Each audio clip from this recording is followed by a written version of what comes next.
라는 그런 타이틀을 가지고 이제 이야기를 하는 경우가 있습니다. 왜 로마서인가? 이 현대 신학자들의 말을 빌리면 이 로마서는 조직 신학 책이다. 이제 이렇게 이야기를 합니다. 그 이유가 오늘 본문은 율법의 대가라고 할 수 있는 율법사였어요. 사도 바울은 율법사였습니다. 그런데 그 유명한 가말리엘이라고 하는 그 유명한 랍비의 문화생이었죠. 그래서 율법사였고 후에 예수님을 믿어서 예수 그리스도를 믿음으로 이 하나님의 율법을 다시 새롭게 풀어낸 그런 인물이 사도 바울이죠.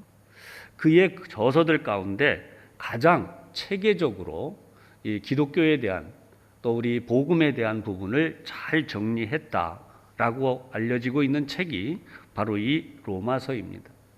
참고로 여러분, 우리가 이 로마서 서신들이 바울에 의하여서 쓰여졌을 때는 우리가 보고 있는 예수님의 복음서라고 하는 사복음서가 우리가 보고 있는 책처럼 만들어지기 전이었어요. 그러니까 이 내용이 얼마나 참 심도가 있을 뿐만 아니라 잘 쓰여진 책인지 우리가 다시 마음의 깊은 감동으로 볼 수 있기를 바랍니다. 그래서 이러한 바울의 입장에서 하나님의 말씀을 다시 풀어서 정리했다, 율법을 다시 풀어서 정리를 했다라고 하는 입장에서 보면 이 조직 신학 책이다라고 말씀을 드릴 수가 있습니다. 그런데 교리의 체계적인 측면도 강하지만은 그 체계를 잘 풀어냈다라고 하는 면에서도 역시 또 다른 명칭이 하나 더 붙는데 그게 뭐냐? 교의학이다. 교회 교의학이다라는 말을 해요. 이런 의미로 보면 사도 바울은 조직 신학자도 될 수 있고 교의학자도 될 수 있는 것입니다. 오늘 여러분이 이 자리에서 예배를 드리는 입장에서나 영상으로 예배를 드리는 분들이거나 성도들의 입장에서는 조직 신학이다 이런 말을 하면 또는 교의학이다 이런 말을 하면 낯설게 느껴져요. 그리고 필요 이상으로 지식적인 면을 부각시키는 것이 아니냐 이런 불편함도 느껴질 수 있습니다. 그러나 제가 오늘 여러분들에게 이렇게 말씀드리는 이유는 우리가 현실적으로 부딪히는 문제들이 바로 여기에 있다는 것이에요. 신앙생활을 하기 전에는 우리가 이렇게 이야기합니다. 저 사람은 예수님을 몰라서 저래. 그러니까 예수님을 모르니까 자기 중심적으로 살아서 다른 사람들에게 피해를 주기도 하고 또 자신도 스스로 자기를 괴롭히고 또 무너지기도 하고 그렇게 살아간다라고 통틀어서 넘어갑니다. 그리고 예수를 믿기 전에 있었던 삶에서 예수님을 믿으면 회개라고 하는 큰 틀 안에서 구원이다, 이제 구원을 받는 사람이다 라고 하는 것으로, 그래서 죄사함과 구원의 역사를 통해서 하나님의 나라로 초대되는 그런 구원의 삶을 사는 사람이었다라고 하는 것으로 다 이해를 하고 자기 자신도 그렇게 받아들입니다. 그래서 우리가 이렇게 흔히 말하잖아요. 구원받았다. 나 이제 예수 믿어서 구원받았다. 이렇게 이야기를 하는 거죠. 그런데 문제는 예수를 믿은 이후예요. 여러 번 몇 차례 여러분들에게 말씀을 드렸지만은 내가 예수님을 나의 구세주로 믿습니다 라고 받아들인 이후에 하루아침에 내 삶이 성자가 되는 게 아니에요. 흠잡을 데가 없고 누가 뭐라고 지적할 만한 일이 없고 나도 다른 사람들 앞에서 항상 뭐예요? 깨끗하고 아름다운 삶을 살고, 그럼 얼마나 좋아요. 근데 우리가 이 세상을 딱 나가보면 나는 예수를 믿었지만 내 주변이나 환경이나 이런 곳에서는 예수를 믿는 게 아니에요. 또 믿는 사람을 만나도 그게 쉽지가 않아요. 다 같이 거짓말할 때도 있고 말도 안 되는 일들로 연루가 되는, 이 세상의 윤리, 도덕, 그리고 문화 이런 문제들에 다 노출이 되어서 어떻게 하면 우리가 그것과 싸울 것이냐. 실제로 싸워서 이길 때도 있지만 손해를 보기도 하고 때로는 그것 때문에 그러한 불편함에 그러한 무너짐에 같이 어울리면서 믿음의 자리를 지키지 못했다고 스스로 걸려 넘어지고 다른 사람들에게 상처를 주기도 하고 우리가 신앙생활하는 이 삶에서 어떤 분들이 언젠가 한번 저한테 이야기하신 분 중에 목사님 여기가 천국 같아요. 교회를 오셔서 얼마 지나니까 막 감동하시고 그랬다가 한 몇 달이 지나니까 그래 목사님 제가 더 이상 교회 못 다닐 것 같습니다. 왜 그러세요? 그랬더니 제가 이중적이 되는 게 싫어요. 교회 와서는 신앙생활 잘하는 것 같은데 나가보면 여전히 하나님 안 믿는 사람 같아요. 제가 믿음의 확신이 있다고 느꼈는데 믿음의 확신이 없어요. 여러분 이런 문제가 다 우리가 걸려 넘어지는 문제들이에요. 여기에 더해서 무엇이 있느냐? 세상의 핍박까지도 받아야 돼요. 우리가 그걸 감수하고 이겨야 되는 거예요. 그게 신앙생활이. 대표적인 예를 하나 들어보면 이번 코로나19로 우리가 이렇게 공예배를 드리는데 이 예배에 어려움이 생겼어요. 우리 교우들도 힘들어합니다. 이 부분을 한번 이야기해 보십시다. 세상의 다른 단체에서 코로나에 걸리면 뭐라고 하느냐? 감싸줘요. 이렇게 이야기하죠. 안타깝다. 불쌍하다. 속기 회복해서 복귀하기 바란다. 이런 격려의 이야기들이 있어요. 그런데 만약에 교회의 성도가 코로나에 감염된 사례가 나오기만 하면 이렇게 나가잖아요. 왜 교회가 예배를 강행해서 왜 교회가 해요? 코로나를 퍼뜨리느냐? 제가 지금 계속해서 여러분들에게 말씀드리지만 우리나라 사회가 지금 여론사회예요. 특히 사람들의 여론이 이 세상을 가득 채워가는 저마다 하는 말들.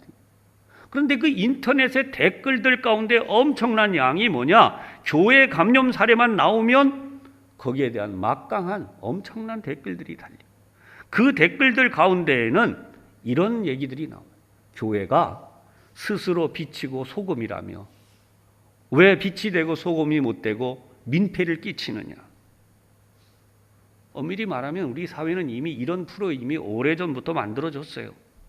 우리 사회의 관점이 이렇게 흘러가다 보니까 어디 가서 나 교회 다닙니다 또는 예배드리러 갑니다 라는 말이요 왠지 모르게 어디 좀 부끄러운 그런 모습처럼 만들어져 가요. 여러분 예배드리러 가는 게 부끄러운 일이 아니잖아요. 예배드리러 간다고 교회 다닌다고 하는 말이 감춰야 될 얘기가 아니잖아요. 지금은 어떤 세상입니까? 그냥 아이고 대놓고 나 교회 갑니다. 나 예배드리러 갑니다. 그거 뭐 굳이 그렇게 말할 거 있어? 조용히 다니면 되지. 이런 세상이 됐어요. 그러나 우리가 이 세상에서 나는 직장에 갑니다. 얼마나 떳떳해요. 정당성이 인정이 되고. 여러분 직장 가면 코로나 때문에 그거 어떻게 다니십니까? 이런 말 안 하잖아요. 직장 다닙니다 라고 그러면 근무 환경이 다닥다닥 붙어 있든지 아니면 그보다 더 열악해도 누구도 그 부분에 대해서 말하지 않아요. 당연하게 정당성 그 자체를 인정합니다. 병원에 가는 것도 마찬가지예요. 병원에 갑니다 그러면 아이고 지금 같은 코로나 시대에 어떻게 병원을 가십니까? 이렇게 말 안 해요. 아유 얼마나 힘드시겠어요. 빨리 나으셔요. 잘 다녀오세요. 인정됩니다. 시장을 다니는 것도 마찬가지예요. 시장에 가서 물건을 사고 거기서 복잡한 사람들 사이에 부딪히고 어울리면서 물건을 담고 오는 그 부분에서도 아유 얼마나 수고하십니까?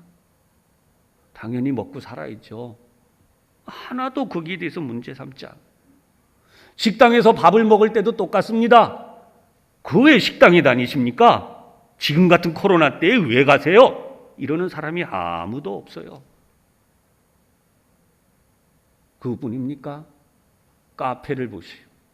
이 동네 카페도요. 어디 카페 가도 막 사람들이 많아요. 애들이 그냥 돌아다녀. 거기에 대해서 아니 이런 때 여기 왜 오세요? 그런 사람은 한 명도 없어요. 다 인정돼요. 일단 고위험군으로 분리했다고 해서 확진자가 발생하면 세상의 어떤 단체도 일정 기간 정지는 하지만 비방과 비난은 하지 않아요. 사업장으로서 클럽, PC방, 헬스장, 사우나, 그 외의 모든 친교 시설들이 그 이용하는 사람들에게 지금 같은 때 거기 왜 다니십니까? 이렇게 비난하지 않아요. 그러나 지금은 교회를 다니는 사람들은 아무리 조심을 해도 교회 다닌다는 성도들을 향해서 비난을 하는 거죠. 지금같이 이런 때에 왜 예배를 강행해서? 여러분 여기에 대해서 뭐라고 답변하셔요? 이 부분을 여러분이 확신을 가지고 답변할 수 있는 것이 조직신학이고 교회학이에요. 그래서 제가 여러분들이 이 말씀 오늘 드리는 겁니다. 심지어 우리들도 이 신앙생활에서 체계화되어지는 것에 대해서 물어보면 단순 답을 하려. 믿음에 무슨 이유가 있어요? 교회 다니는 구원받은 믿음이 전부지. 우격다짐으로 막 이렇게 이야기를 하는 것입니다. 그러나 여러분 세상 사람들이 성도들을 이렇게 말할 때에 성도들이 이 지구에 살지 않고 저 우주에 살아야 돼요. 이 지구가 아니라 우주에 있다가 주일날 예배드리러만 싹 왔다가 또 가야 돼요. 지금 이 우리나라에서 일어나고 있는 이 교회를 이런 때 왜 다녀? 라고 하는 프레임으로 말한다면 교회 성도의 가정의 자녀들이나 교회 교우들 중에도 세상에 얼마든지 조금 전에 말씀드린 그런 고위험군 장소에 노출 안 되는 분이 없어요. 시장에 다 다니시고 아니 다 맞잖아요, 여러분. 지하철, 버스 다 타시고 대중교통을 이용하시는 분들뿐만 아니라 개인 운전을 하고 다니시는 분조차도 여러분 기름을 넣는다든지 그 외에 다양한 곳에서 얼마든지 특히나 젊은 분들 가운데에는 겉으로 증상이 없는 이들이 있는데 그거 다 옮긴다고 또 우리 다 알고 있잖아요. 참 그런 의미에서 여러분 오직 믿음 이렇게 버티다가 나중에 의지가 약화돼요. 앞에서 말씀드린 분들처럼 내가 감정에 따라서 또는 내 의지에 따라서 점점 약화되다가 나중에는 동화돼요. 그리고 내려놔 버리죠. 신앙생활에 대해서. 여러분 제가 이렇게 말씀드리면 여기에 해당하는 분들이 우리 교우들 중에도 많이 있습니다. 아픔을 조금이라도 느끼시더라도 감수하고 들어주시기를 바라요. 대표적인 예가 뭐가 있냐 하면 믿는데 무슨 이유가 필요해? 교회 다녀. 우리 자녀들을 강제로 끌고 다녔습니다. 그런데 이 자녀들에게 신앙생활에 대하여 진정한 감동과 감화와 예수님을 만나는 진정한 이 과정을 가르쳐주지 못한 채로 억지로 데리고 다녀요. 부모님이 나가자니까 효도하는 마음으로 한동안 다니다가 중학교, 고등학교 가면서 서서히 달라지다가 대학교 들어간 이후에나 또는 대학이 아니라도 나 이제 교회 안 다닙니다. 이제 진실해지고 싶어요. 라고 하는 경우도 생기고 아버지 신앙, 어머니 신앙은 그 신앙, 이거 나는 나예요. 그럼 교회 안 나와. 충격이죠. 그러면 이거를 어떤 경우에는 체면상 너 교회 나와. 내가 교회 직분 누구인데. 그럼 할 수 없이 자녀가 나오다가 상처만 생겨요. 그런데 중요한 건 뭐냐? 그 상처를 치유하고 회복해야 될 텐데 그거를 위해서 정말 강제로 믿음으로 버티다가 자녀가 하도 그러니까 알았다 이제 내려놔요. 언젠간 나오겠지. 그러다 시간이 점점 더 지나가면서 나중에는 포기해버리고. 이게 심각한 얘기잖아요. 솔직하게. 교회가 부흥하라. 믿음의 다음 세대들이 세워져서 교회가 부흥하라. 그러는데 솔직히 우리 모두 다 이야기해 봅시다. 우리 아들, 딸, 우리의 손자, 손녀 몇 %나 우리 교회에 출석하고 있어요. 우리 교회 부흥은 내가 이 교회 출석 안 하면 부흥이 안 되는 거예요. 내 자녀들이, 내 손자, 손녀들이, 사위와 며느리들이 이 교회에 출석 안 하면 이 교회 부흥은 안 되는 거예요. 그게 1차잖아요. 솔직하게 우리 마음 열고. 그거를 왜 안 나오느냐? 왜 안 됐느냐? 목회자는 목회자대로 왜 그거 못하느냐? 교우들은 교우들끼리 그거 왜 안 돼서 우리 교회가 부흥이 안 되느냐?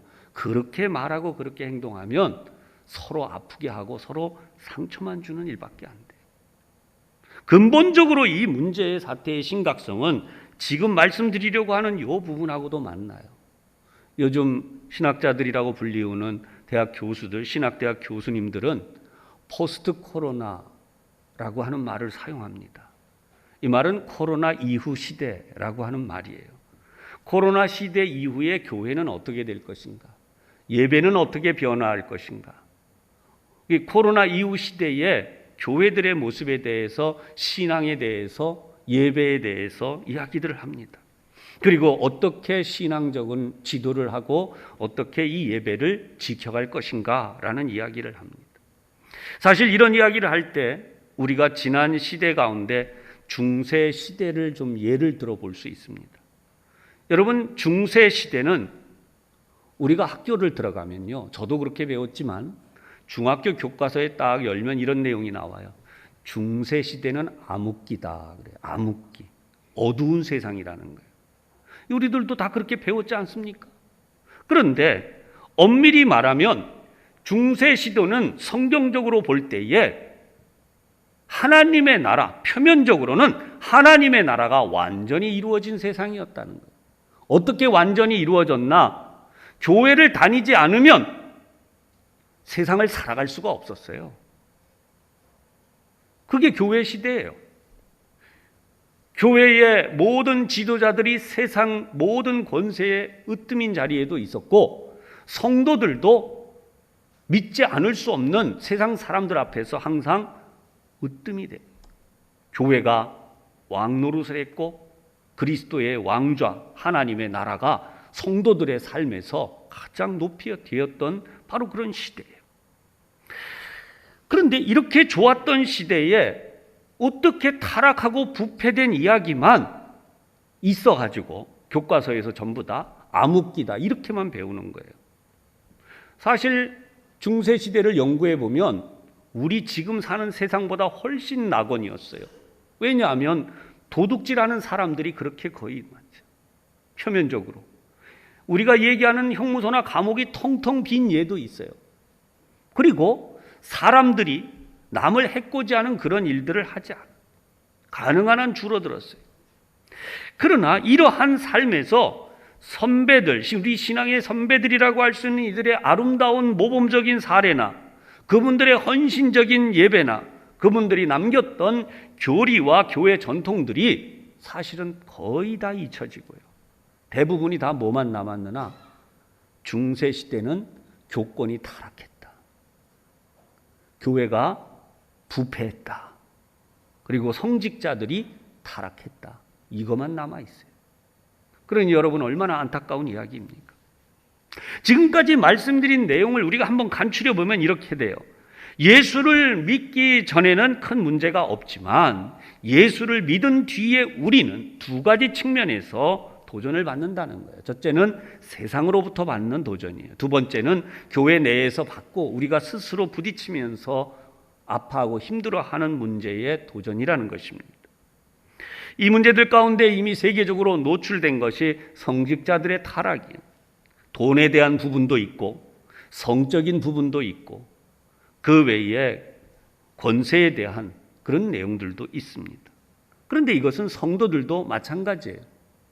돈에 대해서도 성적인 부분에 대해서도 세상의 어떤 그런 권세 앞에서도 그렇고 때로는 세상에 충격을 줍니다. 교회가, 목회자가, 성도가 그럴 수 있느냐? 반대로 성도들도 충격을 받습니다. 아니 교회 다니고 있는 사람들이 목회자가, 성도가 어떻게 그럴 수 있지? 라고 말하는 거죠. 이러한 일들을 우리가 어떻게 대비하고 준비하고 우리의 삶을 점검해 보면서 믿음의 삶을 살아갈 것인가? 여러분 이게 중요한 거예요. 누군가 세상의 사람들이 기독교에 대하여 말할 때에 우리는 우격다짐으로 견디자. 그것도 아닌 거예요. 또 그 사람에게 일갈하기를 너는 믿음을 몰라서 그래. 신앙생활 안 해봐서 그래. 라고 하는 식으로 일갈하고 말하는 것도 아니에요. 정말로 우리에게 중요한 것이 이거다라고 바울은 오늘 하나님의 율법, 텐 커맨드라고 하는 10계명을 다시 풀어내고 있어요. 그 내용이 정리를 해보면 4가지로 우선 들어있습니다. 첫 번째, 간음. 이 간음하지 말라. 두 번째, 살인. 이거 하지 말라는 거예요. 세 번째, 도둑질. 이거 하지 말라는 거예요. 네 번째가 탐심. 이거 하지 말라라고 하는 거예요. 그런데 놀라운 사실은 이 모든 것을 해결하는 것이 사랑이다라고 이야기를 해요. 이웃을 사랑하는 자는 이 모든 것을 다 이루었다. 앞에서도 말씀드렸지만 이때는 사복음이 있기 전이기 때문에, 사복음서가 완성되어서 우리 성도들의 손에 이렇게 들려지기 전이기 때문에 이 서신서 자체로 우리가 하나의 완성된 기독교 교리로 봐야 되는 거예요. 그렇게 보면 사도 바울은 정말 엄청난 이야기를 써놓은 것이죠. 그러면 제가 여러분들에게 이 사랑에 대해서 이야기를 좀 하면서 첫 번째 부분은 간음이 뭐냐라고 하는 것에 대해서 말씀을 드리려고요. 교우 여러분, 사랑과 간음이 어떻게 다르다고 보십니까? 저는 이 간음을 뭐라고 이야기하고 싶냐면 사랑의 탈을 쓴 정욕과 쾌락의 범죄다, 이렇게 말씀드리고 싶어요. 사랑의 탈을 쓴 정욕과 쾌락의 범죄다. 그래요. 여러분, 우리 사회가 지금 어디로 가고 있느냐 하면 간통죄를 폐지하다시피 한다고 그런 얘기식으로 지금 막 하고 있어요. 당사자가 서로 합의하면 문제가 없다. 그런데 놀라운 것은 뭐냐면 성직자들조차도 성도들과 이런 범죄에 연루가 돼요. 제가 어떤 분을 두둔하거나 또 그분을 비판하려는 얘기가 아닙니다. 여러분이나 저나 우리 하나님 앞에 갈 때까지 저도 여러분들에게, 여러분들도 저에게, 성도들인 여러분들도 여러분끼리 바로 이 간음이라고 하는 죄에 대하여는 끝까지 경계해야 되는 죄목이에요. 왜냐하면 이 죄목이 바로 그런 많은 내용을 합쳐가지고 있어요. 인간적으로 보십시오. 요즘 목사님들이요, 뭐 저는 조금 덜 생겼지만 잘생긴 저 탤런트 저리 가라 하는 목사님들 많아요. 또 잘못하다가 나중에 키 큰 목사님들이 저한테 막 항의할까 봐 조심스러운데, 저 방송에 나와서 이렇게 춤추는 아이돌 못지않은 목사님들 많습니다. 다 하나님이 만드신 아름다운 형체를 가진 목사님들이에요. 부러워요, 저도. 그런데 한번 생각해 보세요. 그런 목사님이 막 부서지도도 하시고 막 이러니까 이 여성도들 중에도 또 그런 비슷한 모습을 가진 이가 있고 둘이서 차도 마시고 커피도 마시고 교회 일 도와주고 섬겨주다 보니까 본의 아니게 어느 순간에 갑자기 사랑이, 그런데 그 사랑이 어떻게 돼요? 어느 순간에 그 사랑이 육체적으로 딸까닥 넘어가 버리는 거예요. 그때는 서로 뭐 정신 못 차리는 순간이 돼버렸다는 거죠. 그러고 나선 돌아보니까 이게 문제가 되는 거예요. 그런 의미에서 제가 아까 말씀드린 사랑의 탈을 쓴 정욕과 쾌락의 범죄를 반드시 경계해야 돼요. 이 부분에 대해서 저는 이렇게 말씀드리고 싶어요. 성직자들도 그렇게 되는 이유는, 성도들도 여기서 자유롭지 않은 이유는 동전의 양면처럼 사랑이라고 하는 것과 인간에게 있어서 성이라고 하는 것이 붙어 있다는 거예요. 이 동전의 양면처럼 딱 붙어 있다는 거예요. 성경이 왜 그러냐? 하나님께서 명백히 사람을 어떻게 지으셨다 그랬나? 남자와 여자로 지으셨대요. 하나님이 사람을 남자와 여자로 지으시고 그들에게 사랑을 선물로 주셨어요. 그런데 그 사랑이 정신적으로 저 사람 괜찮아, 저 사람 좋은 사람이, 이 사랑만 주신 게 아니라 육체적인 욕구도 선물로 같이 주셨어요. 남자를 지으시되 목속으로 만들지 않으셨고 여자를 만드시되 목속으로 만들어 놓으신 게 아니에요. 그래서 목석 같은 남자, 목석 같은 여자가 아니에요. 남녀의 물리적인 사랑은 당연한 겁니다. 그런데 이것이 성욕이라고 하는 쪽이 하나님의 말씀으로 경계가 돼야 돼요. 하나님의 말씀으로 경계되어지고 지켜져야 돼요. 그래야 인간이 아름다운 사랑, 참된 사랑을 할 수 있고, 지금 말씀드린 하나님이 우리에게 주신 선물로 주신 이 성이 아름다운 것이 되는 거예요. 정당한 결혼이 아니고서는 남녀의 성이 허락되지 않는 제도가 하나님의 나라예요. 하나님의 말씀이에요. 그 제도가 법이에요. 하나님의 그 법과 테두리 안에서 인간의 성이 그 참된 가치를 가지게 되는 것이고, 그런 의미에서 부부 간의 사랑이라고 하는 것은 거룩한 사랑이 될 수 있는 것입니다. 남녀가 서로 마주보고 나는 당신 없이는 살 수 없습니다. 그래서 결혼식을 하는데 그 결혼식을 보고 더러운 사랑이다, 그렇게 말 안 하잖아요. 참된 사랑, 아름다운 사랑, 심지어 순결한 사랑, 그 말은 거룩한 사랑이란 뜻도 돼요. 남녀를 그렇게 하면서 생육하고 번성하라는 하나님의 말씀에 따라 후사들을 잘 낳고 잘 지으라는 거잖아요.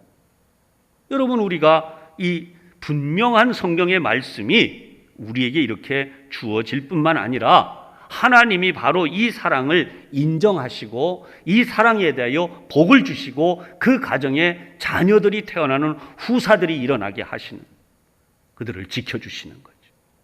할렐루야. 많은 이들이 이렇게 오해하는 경우가 있어요. 결혼식을 하고 나면, 말은 그렇게 안 해요. 결혼식을 하고 나면 흰옷 딱 입고 그때부터 수도사처럼 사는 거예요. 그런데 이렇게 아들, 딸이 태어나고, 그럼 어떻게 손자, 손녀들이 태어날 수 있겠어요?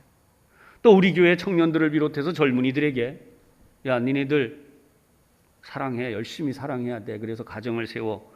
그런데 하는 말이 뭐라고 이야기하느냐? 너 절대로 육체적인 거는 안 된다. 물론 지금 말씀드린 대로 결혼 전에는 안 된다는 전제가 맞아요. 그런데 여러분, 이것에 대해서도 너무 죄의식을 주고 나면 그 부부가 나중에 어떻게 살겠어요? 결혼해서. 실제로 결혼 상담소에 등록된 내용 가운데 이런 부분에서 장애가 일어나는 이들도 있어요. 제대로 된 신앙이 안 세워지니까. 생육하고 번성하라, 땅에 충만하라는 이 말씀은 결코 인간이 목석처럼 살으라는 뜻이 아니라는 것이. 그런 의미에서 성경은 분명하게 하나님이 말씀하시기를 간음이다, 이렇게 말씀하세요. 간음이다 라고 하는 이 말씀은 뭐냐? 우리가 소위 말하는 부적절한 사랑이에요. 하나님의 말씀은 그냥 넘어가 주시는 법이 없고, 하나님의 말씀은 그 부분을 면제하지 않으세요. 여러분, 우리 사회가 얼마나 아프고 어려운 일들이 생깁니까? 부적절한 사랑을 했던 사람들끼리 조용히 숨어요. 경우에 따라서는 어제까지는 불타는 사랑을 했던 사람이 오늘은 원수지간 같이 됐어요. 서로 생명을 빼앗는 자리까지 나가기도 하는. 왜요? 드러나면 안 되니까, 숨겨야 되니까요. 이게 악이죠. 다시 한번 성경에서 말씀을 조금 더 생각하겠습니다. 도둑질이 뭐냐? 성경을 보면 도둑질은 이웃의 것을 탐내서 몰래 가져가거나 빼앗는 행위예요. 여기에는 이웃의 아내도 포함이 돼요. 이웃의 아내를 탐내지 말라. 이웃의 소나 양이나 남종이나 여종이나 무릇 내 이웃의 것을 탐내지 말라. 도둑질에는 탐욕이 들어가는데요. 그러면 탐심이 무엇입니까? 오늘 성경에도 지금 나오지만 탐내지 말라. 탐심. 에피스위 메세이스라고 하는 단어예요. 이 헬라어로 이렇게 쓰여진 단어를 우리말로 번역하기 전에 영어로 좀 간단하게 표현해 보면 do not covet라고 하는 단어입니다. 여러분이 covet라고 하는 단어는 탐내다라는 뜻인데, 특히 남의 것을 탐낼 때 그 탐내다라고 하는 단어에 covet라고 하는 단어를 사용해요. 이 단어가 가지고 있는 의미를 현대 율법서라고 할 수 있는 유대교의 미츠바라고 하는 교육서가 있습니다. 이것은 율법 풀이책인데요. 이 유대인 어린아이들이 성장해서 성년식을 하고 나면 그때부터 이 10대 어린 성년식에 딱 되고 난 때부터 이 책을 공부하기 시작해요. 평생 동안 이것을 공부합니다. 613가지로 10 커맨드, 10계명을 풀어놓았어요. 그래서 이 미츠바에서는 탐내지 말라는 계명을 어떻게 풀어내고 있는가, 이 내용을 제가 이 미츠바에 있는 내용을 소개하겠습니다. 탐욕은 강도로 이어집니다. 탐욕을 가지면 강도를 하게 돼 있대요. 왜냐하면 그 탐내는 물건이 하나밖에 없는 거예요. 그렇기 때문에 그 탐내는 물건에 대해서 그 주인이 관대함으로 대해줘요. 같은 신앙을 가졌기 때문에 관대하게. 탐낸다고 해서 이 나쁜 사람 나가 이렇게 아니에요. 같은 신앙생활 하는 사람에 대해서 탐내는 일이 일어나면은 그 사람이 관대함으로 그를 대해준다는 거예요. 그리고 많은 친절함을 베풀어요. 같이 친구로 잘 지내는 거죠. 그럼에도 불구하고 이 대목으로 넘어갑니다. 탐내는 물건에 대한 욕구, 그 욕구에 대하여서 율법의 말씀으로 절제받기를 원하지 않는다면, 하나님의 율법의 말씀으로 스스로 그것을 절제하건 그 절제받기를 본인이 원하지 않는다면 어떤 일이 일어나느냐? 그 사람은 강도로 돌변할 수 있습니다. 그 물건이 하나밖에 없는데 가지고 싶으니까 결국은 그 욕구가 커져서 강도가 된다는 거예요. 그런데 만약에 그때에 주인이, 그 물건의 주인이 저항을 시작해요. 왜냐하면 방어하고 내 재산을 지키려고 하지 않겠어요? 그것을 구하려고 하면은 가해자의 의도, 욕구죠. 아까 말씀드린 이 가해자의 의도가 무엇으로 바뀌느냐? 살인으로 옮겨질 수 있습니다. 이렇게. 이 현대 미츠바에 해석되어지는 내용이에요. 그렇다면 그 옛날 이러한 미츠바가 있기 전에 사도 바울은 뭐라고 설명을 하느냐라고 하는 거죠. 이 말씀으로 우리가. 그러면 바울은 뭐라고 풀어내고 있는가? 사랑은 이웃에게 악을 행하지 아니하나니. 그랬어요. 사랑은 이웃에게 악을 행하지 아니하나니. 아멘. 목회자는 성도들에게 악을 행하지 아니하고, 성도들은 목회자에게 악을 행하지 아니하고, 성도들인 여러분들은 여러분들끼리도 악을 행하지 아니하고. 아멘. 그게 사랑이라는 거예요. 남편이 아내에게 악을 행하지 아니하고, 아내가 남편에게 악을 행하지 아니하고, 부모가 자녀에게 악을 행하지 아니하고, 자녀가 부모에게 악을 행하지 아니하고. 이 풀이는 너무나 정당한 거잖아요. 그런데 오늘날 부모가 자녀에게 못할 짓을 얼마나 많이 해요. 방송에 보면 뭐 아이를 태어났는데 숨겨놨다가 어떻게 했다, 어떻게 했다가 창밖으로 던졌다, 뭐 얼마나 많은 남편과 아내가 뭐 보험을 들었는데 뭐 그것 때문에 뭘 어떻게 했다, 아내가 남편을 어떻게 했다, 뭐 이런 얘기들이 막. 우리는 하도 듣다 보니까 그게 일상처럼 느껴지는 이상한 세상이 됐어요. 여러분, 이게 소돔과 고모라가 아니고 무엇입니까? 심지어 결혼 생활을 잘 하고 있는데도 중년이 지나가면서 또는 중년 이전이라도 자기 아내와 자기 남편을 두고 이상한 일. 여러분, 이런 세상에서 성도들은 믿음을 지켜야 되는 것이 바로 사랑이에요. 집에 가시면 남편은 아내에게, 아내는 남편에게 사랑해요 해야 돼요. 할렐루야. 우리 여기 장로님, 권사님 다 여기 앉아 계시는데 교회에서 시키면 좀 쑥스러우니까 집에 가셔서 사랑합니다. 우리 여기 연세 드신 집사님도 저를 멀끄러미 쳐다보고 나보고 하라 그러나 이렇게 하지 마시고 하라고 말씀드리는 거예요. 사랑해요. 여러분, 이 세상 사람들도요, 혹 이런 분이 있어요. 남편이 식물인간처럼 됐어요. 또는 아내가 그에 준하는 일이 있어요. 그저 머리부터 발끝까지 다 씻어주고 수발을 다들면서 살아만 있어줘. 나는 당신 때문에 행복하다. 살아만 있어줘. 여러분, 이게 사랑이거든요. 근데 언제부턴가 이게 변했어요. 가치가 있나? 내 부모가 나한테 가치가 있나? 남편도 아내도 가치가 있나? 여러분, 이게 얼마나 심각한 범죄입니까? 이미 그분들이 간음죄를 안 진다고 할 수가 없어요. 그렇게 넘어가는 겁니다.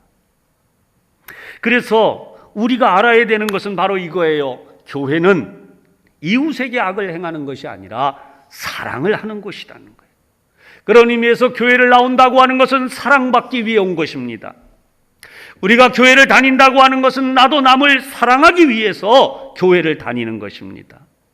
사랑하는 여러분, 오늘도 우리가 사랑하기 위해 이 자리에 온 줄로 믿으시기를 바랍니다. 첫째는 하나님 사랑, 둘째는 이웃 사랑인데요. 눈에 보이는 사람을 사랑하지 못하면 하나님 사랑 못한다 그랬어요. 그러니까 눈에 보이지 않는 하나님의 사랑보다 우리가 1단계로 먼저 가야 돼. 하나님은 물론 예수님은 첫째가 하나님 사랑, 둘째가 이웃인데요. 눈에 보이는 사람 사랑 이거 잘해야 돼요. 여러분, 그런 의미에서 오늘 사랑받는 교회, 사랑하는 교회 될 수 있도록 힘써 주시기를 바랍니다. 다윗의 이야기로 마무리를 하려고 해요. 다윗이 자기의 그 육체적인 이 부분을 이기지 못해서 그 충신 우리아의 아내를 몰래 데려다가 범하고 말았어요. 그랬는데 신기하게도 어쩌자고 그걸로 아이가 생깁니까? 그러니까 이 아이가 생겼는데 이 아이가 태어나자마자 아프기 시작해요. 선지자 나단이 찾아왔습니다. 하나님의 말씀으로 분명히 책망합니다. 이 말씀을 듣고 회개하기 시작합니다. 그래서 이 아이를 놓고 금식하며 기도하는데 결국은 이 아이는 열병을 앓다가 죽고 말아요. 신하들이 그렇게 죽은 아이에 대하여 다윗 왕에게 이야기를 차마 못하고 뒤에서 수근거리는 이야기를 다윗 왕이 듣습니다. 그리고 신하들에게 묻습니다. 아이가 죽었느냐? 그러니까 신하들이 그렇다고 그 어렵게 이야기를 하는데 담담하게 다윗은 오히려 그가 입었던 옷을 벗고 씻고 음식을 먹는 거예요. 왜 그러냐고 물을 때에 사무엘하 12장 23절에 다윗 왕이 이렇게 이야기합니다. 나는 그에게로 가려니와 그는 내게로 돌아오지 아니하리라. 여러분, 이 부분이 무엇을 얘기하는지 우리가 알아야 돼요. 다윗 왕은 자기에게서 일어난 그 일로 인해서 그 아이가 죽는 것을 보면서 자기의 죽음보다 더한 고통을 경험하게 돼요. 여러분, 세상에 자식이 자기보다 먼저 가는 이들이 얼마나 마음이 아프십니까? 혹 그런 분들이 있어요. 저는 그분들이 참 대단하다고 생각합니다. 그런데 다윗이 그랬습니다. 그것도 자기의 죄로 인하여 어린아이가 태어났는데 이 아이가 하나님이 그 아이에 대하여 죄다라고 말씀하셨는데 그 아이가 그만 죽고 마는 거예요. 이건 자기의 죽음이었고 자기의 죽음보다 더한 죽음을 경험해요. 여러분, 진정한 회개가 여기서 나오는 거죠. 그래서 성경을 보면 좀 잠시 후에 시편 51편으로 마무리를 하겠는데요. 사무엘하 12장 24절로 넘어가면 아주 짤막하게 기록되었지만 이런 기록이 나와요. 밧세바를 위로하고 동침하였다. 이것이 솔로몬 왕이 태어나는 계기가 됐죠. 이 얘기는 뭐냐면 이제는 다윗이 자신의 욕망과 욕구에 몰입되어져서 행동했던 그 더러운 삶이 아니라 이 갓 태어난 아이가 죽어야만 했던 이 엄청난 사건에서 그 죽음이 자기의 것으로 받아들이고 회개를 통하여서 이제 새로운 삶으로 하나님 앞에 다시 서면서 욕망과 욕구로 취했던 그 여인을 이제는 진정한 사랑의 관계로 다시 정립하고 받아들인다고 하는 의미가 요 짤막한 내용이 있는 거예요. 그래서 밧세바를 어떻게 했다고요? 위로하고 동침하였다. 재수 없는 여자 나가. 밧세바 쫓아낸 게 아니에요. 우리 일방적으로 그러잖아요. 뭔 일 있으면, 안 좋은 일만 뭐 하나 생기면 그게 비신앙입니다. 비조직신학입니다. 비교의학입니다. 좀 쉬운 말 하나 합시다. 며느리가 새로 들어왔어요. 사위가 새로 들어왔어요.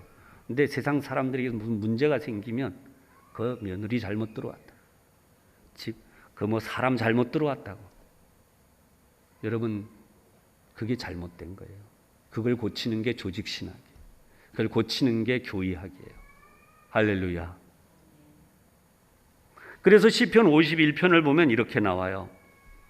밧세바와 동침한 후 선지자 나단이 그에게 왔을 때 해서 1절부터 제가 몇 절을 발췌하겠습니다. 하나님이여 주의 인자를 따라 내게 은혜를 베푸시며 주의 많은 긍휼을 따라 내 죄악을 지워주소서. 나의 죄악을 말갛게 씻기시며 나의 죄를 깨끗이 제하소서. 3절 물은 나는 내 죄과를 아오니 내 죄가 항상 내 앞에 있나이다. 사람들은요, 그것이 간음죄든 아니면 미움의 죄든 허다못해 무슨 안 좋은 감정을 폭발하는 것이든 폭력이든 시간만 지나가면 희미해져 가요. 그러면 그 잊어버린 줄 알아요. 그것이 끝난 줄 알아요. 천만에요. 영원토록 있어요. 그 죄가.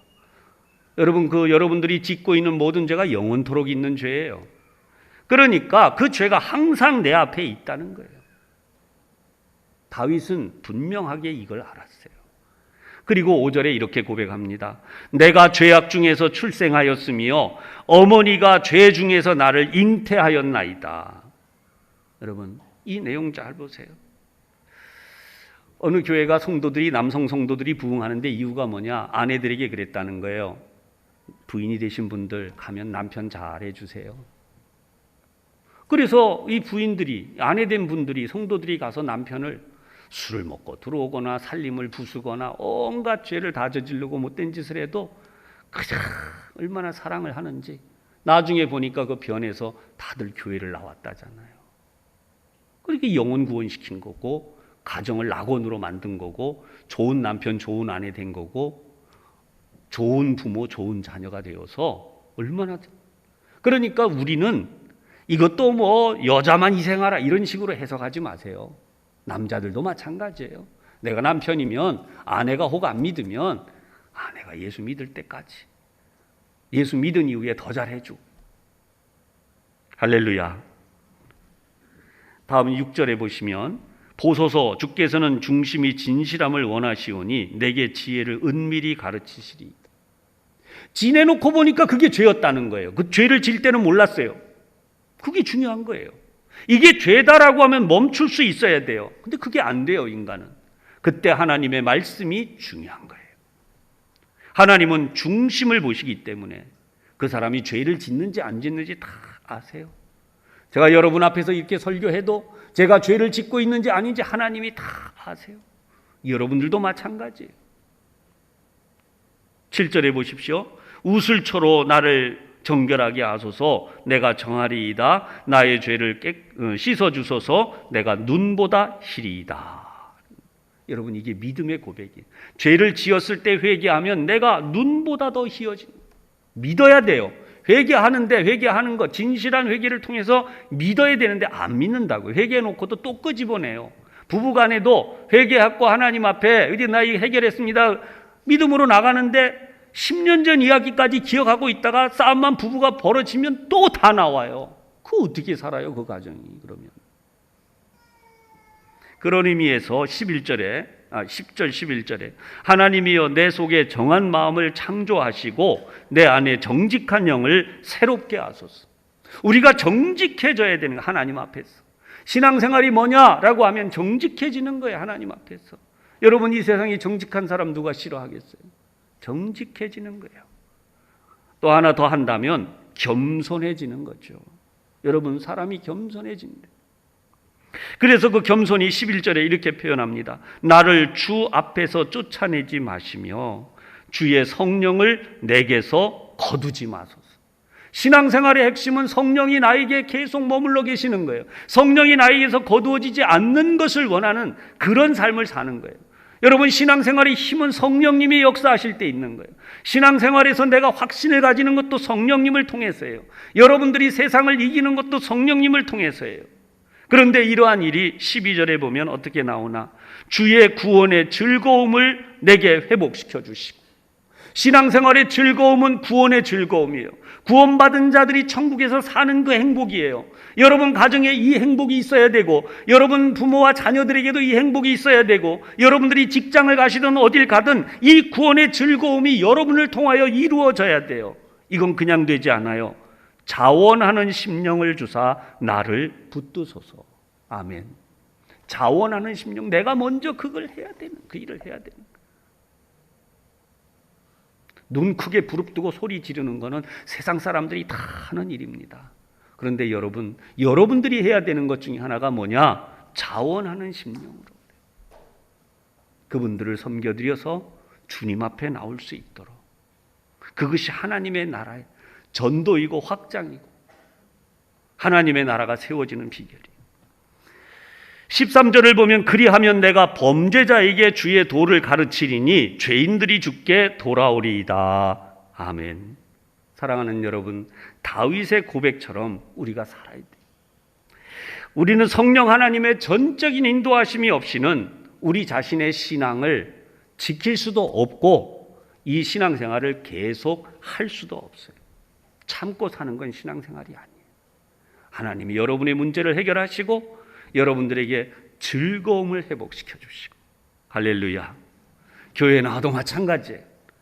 사랑은 이웃에게 악을 행하지 아니하나니. 네. 남편도 아내도 이웃이요, 부모와 자녀도 이웃이죠. 이웃에게 악을 행하지 않아요. 나 자신이라면 나에게 어떻게 해주고 싶으세요? 나 자신에게 하듯이 며느리에게 하고, 나 자신에게 하듯이 사위에게 하고, 나 자신에게 하듯이 부모님께 해드리고, 나 자신에게 하듯이 남편이 아내에게, 아내가 남편에게 할 뿐만 아니라 교회에 오시면 나 자신에게 하듯이 옆에 있는 교우들에게 할 때에 우리 교회가 하나님의 사랑으로 세워지는 교회가 되고 하나님의 사랑으로 세워지는 우리 가정과 나아가서 이 나라가 될 줄로 믿습니다. 이번 한 주간 여러분, 하나님의 나라로 세워지는, 사랑으로 하나님의 나라를 세우시는 여러분들로 살아가시기를 주님의 이름으로 축복합니다. 기도하겠습니다. 자비로우신 하나님, 소위 세상에는 갑질이라는 말이 있습니다. 내가 하기 싫은데 남은 시키고, 남이 힘들어하는데 나는 남이 한 공을 가지고 내 공으로 만들고, 하나님 나라는 결코 그런 것이 아니라 자원하는 심령과 주의 구원의 즐거움이 있는데, 바로 그것은 이웃을 내 몸처럼 사랑하는 가운데서 하나님의 사랑이 성취되고 이루어지는 것임을 오늘 말씀을 통하여 다시 한번 저희들에게 알려주셨습니다. 세상 사람들에게 손가락질을 받으며 또 우리가 우리 구원의 확신과 우리의 신앙을 지키지 못한 상태로 우격다짐으로 살아가는 삶이 아니라 분명히 내가 구원받은 자로서 하나님이 나에게 주신 구원의 확증 가운데에서 내게 주시는 은혜와 사랑을 가지고 하나님을 기쁘시게 하고 영화롭게 하는 바로 그 삶이 진정한 우리의 모습이 될 수 있도록 다윗의 고백처럼 우리를 회복시켜 주시옵소서. 이 한 주간이 우리 주님이 승리하시고 우리 주님이 영광 받으시는 바로 이 한 주간이 되게 하여 주옵시기를 원하오며 예수님 이름으로 기도하옵나이다. 아멘.